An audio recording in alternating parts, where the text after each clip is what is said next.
রবিবারে দুপুরে গরম গরম ভাতের সাথে যদি এরম একটা মাটনের রেসিপি থাকে তাহলে পরে ভাতের সঙ্গে আর কোনো কিছুর দরকার হবে না। এতটা টেস্টি হয় এই মাটনের রেসিপিটা। নমস্কার বন্ধুরা, প্রিয়াস কুকিং হাবে আপনাদের সবাইকে স্বাগত জানাই। আজকে আবারও নিয়ে চলে এসেছি মাটনের একটা দুর্দান্ত স্বাদের রেসিপি। আলু দিয়ে মাটনের এই রেসিপিটা একবার খেলে বারবার বানাতে মন চাইবে। তো চলুন বন্ধুরা, প্রথম থেকে শেষ পর্যন্ত ভিডিওটি দেখার অনুরোধ রইল। আর ভিডিওটি দেখার পূর্বেই একটা প্লিজ লাইক করে দেবেন। আমি এখানে 750 গ্রাম মাটন ভালো করে ধুয়ে তারপরে জল ঝরিয়ে নিয়েছি। আর এখানে একটা মিক্সিং বোলের মধ্যে এই মাটনটা এবার নিয়ে নিলাম। এর মধ্যে দিয়ে দেব কিছু মশলা। তার জন্য আমি 1 ইঞ্চি মতো আদা, 20 থেকে 22 কোয়া রসুন আর 3টে শুকনো লঙ্কা একসাথে বেটে নিয়েছিলাম। এইটা মিক্সিতে বেটে এখানে আমি দিয়ে দিলাম। এরপর এখানে দিয়ে দিচ্ছি একটা ছোট মিট মশলা যে প্যাকেট হয়, সেই মশলাটার হাফ প্যাকেট এখানে দিয়ে দিলাম। এবার কিছু গুঁড়ো মশলা অ্যাড করব। তার জন্য এখানে দেখুন নিয়েছি সামান্য একটু ঝাল লঙ্কার গুঁড়ো, হলুদ গুঁড়ো, কাশ্মীরি লঙ্কার গুঁড়ো, জিরে গুঁড়ো আর ধনে গুঁড়ো। এখানে 1 চামচ ভর্তি করে জিরে গুঁড়ো আছে আর হাফ চামচ আছে ধনে গুঁড়ো। এরপর এর মধ্যে দিয়ে দিচ্ছি বেশ কিছুটা লবণ। এরপর দিয়ে দেব 4 চামচ মতো সর্ষের তেল। আপনারা মাংসের পরিমাণটা যেমন নেবেন সেই হিসাবে মশলাটা কমিয়ে বা বাড়িয়ে নিতে পারেন। আমি এখানে টমেটো দিলাম না, তার জন্য এখানে 2 চামচ টমেটো কেচাপ দিয়ে দিলাম। ভালো করে এটাকে ম্যারিনেট করে নিচ্ছি। খুব ভালো করে ম্যারিনেট করে নিতে হবে যাতে সম্পূর্ণ মাংসের গায়ে মশলাটা খুব ভালোভাবে লেগে যেতে পারে। এই ম্যারিনেটটাই কিন্তু আসল। এই ম্যারিনেটটা করে রাখার জন্যই কিন্তু এই রান্নাটার টেস্টটা দুর্দান্ত হয়। দেখুন আমি খুব ভালোভাবে এটাকে ম্যারিনেট করে নিলাম। এটা ভালো করে ম্যারিনেট করা হয়ে গেছে। তো এবার এটাকে আমি 2.5 ঘন্টার জন্য রেস্টে রেখে দেবো।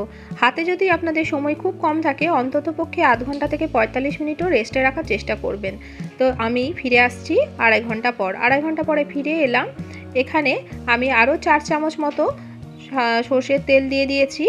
তো এটা যেহেতু মাটন রান্না তাই তেলের পরিমাণটা একটু বেশি লাগবে। আর আমি এটা সর্ষের তেলে রান্না করছি, সর্ষের তেলে মাটনটা বেশি ভালো লাগে। তো তেলের মধ্যে দিয়ে দিলাম খুব সামান্য একটু হলুদ গুঁড়ো।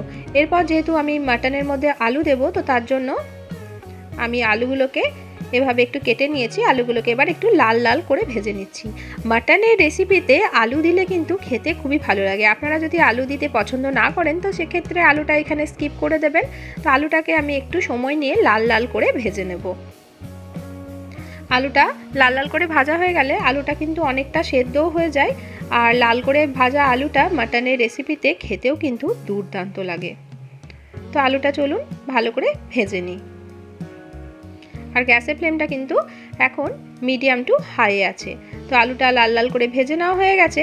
এবার আলুটাকে আমরা তেল থেকে তুলে নেব।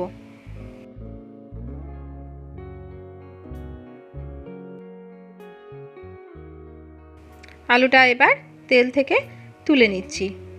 আজকে যারা প্রথমবার আমার চ্যানেলটিকে ভিজিট করছেন, আমার রেসিপি ভালো লাগলে আমার চ্যানেলটিকে সাবস্ক্রাইব করে পাশে থাকার অনুরোধ রইল।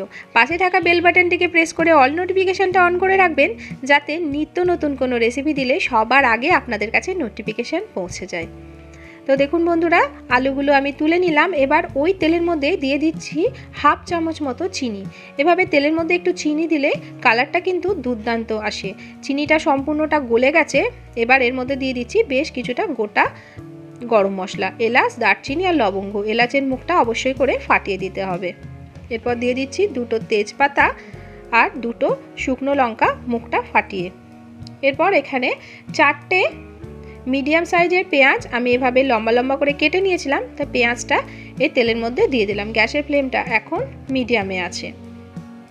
তো পেঁয়াজটাকে একটু নাড়াচাড়া করে একটু ভাজা ভাজা করে নিতে হবে। একদম লাল করে বেরেস্তার মতো করে ভাজবো না, হালকা একটু কালার আসা পর্যন্ত পেঁয়াজটাকে ভেজে নিতে হবে।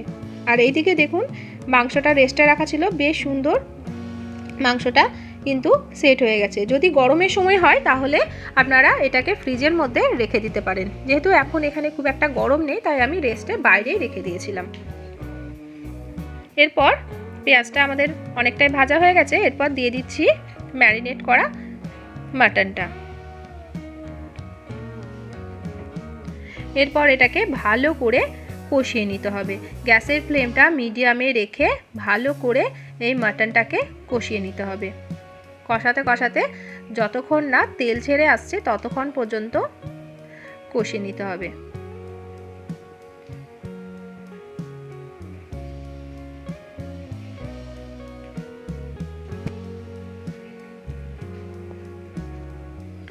তো বন্ধুরা, আমার রেসিপিগুলো কেমন লাগছে অবশ্যই আমাকে কমেন্ট করে জানাবেন। আপনাদের কমেন্টে কিন্তু আমি রান্নার উৎসাহ পাই। আপনাদের কমেন্টগুলো পড়তে আমার কিন্তু ভীষণ ভালো লাগে।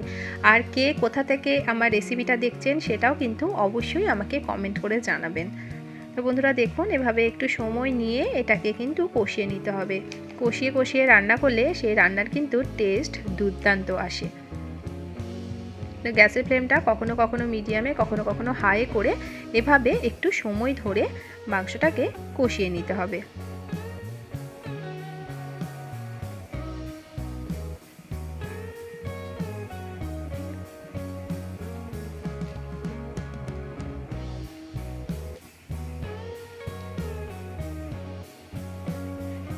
তো দেখুন, এখন অনেকটাই তেল ছেড়ে গেছে মাংস থেকে, আর কালারটাও কিন্তু খুব সুন্দর এসে গেছে। আমি এখনও আরেকটু কিছুক্ষণ ধরে কষাবো, তারপর এটাকে প্রেসারে দেব। তো তার আগে এখানে আমি দিয়ে দেব ভেজে রাখা আলুগুলো, যাতে আলুর মধ্যেও সুন্দরভাবে মশলাটা ঢুকতে পারে। তো আলুটা দিয়েও একবার ভালো করে মাংসের সাথে আলুটাকে কষিয়ে নিতে হবে।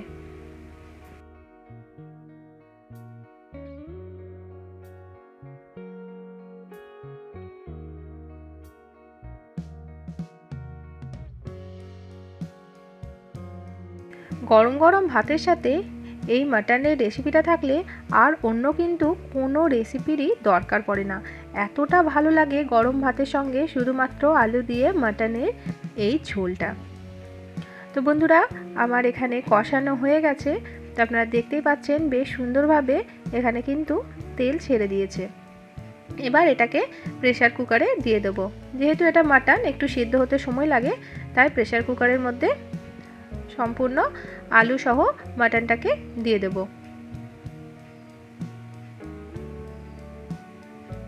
আপনারা যদি কড়াইয়ে করতে চান তো সেক্ষেত্রে কড়াইয়ের মধ্যে একটু বেশি সময় লাগবে, কিন্তু আমার যেহেতু হাতের সময়টা কম তাই আমি এটা প্রেসার কুকারের মধ্যে সিটি দিয়ে দেবো। তো সম্পূর্ণ মাটনটা দিয়ে দিয়েছি, আর ওপর থেকে দিচ্ছি কড়াই ধোয়া জলটা। যে কড়াইয়ে যে গ্রেভিটা ছিল সেটা একটু গরম জল দিয়ে যতটা আপনারা ঝোল রাখতে পছন্দ করেন সেরকমভাবে দিয়ে দেবেন।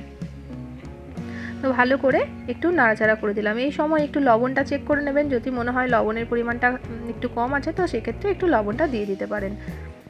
এবার এটাকে ঢাকা দিয়ে 3টে সিটি আমি দিয়ে দেবো। তো সম্পূর্ণটা ঠান্ডা হয়ে গেছে। এবার প্রেসার কুকারটা খুলে দিচ্ছি। দেখুন কতটা সুন্দর এসেছে কালারটা।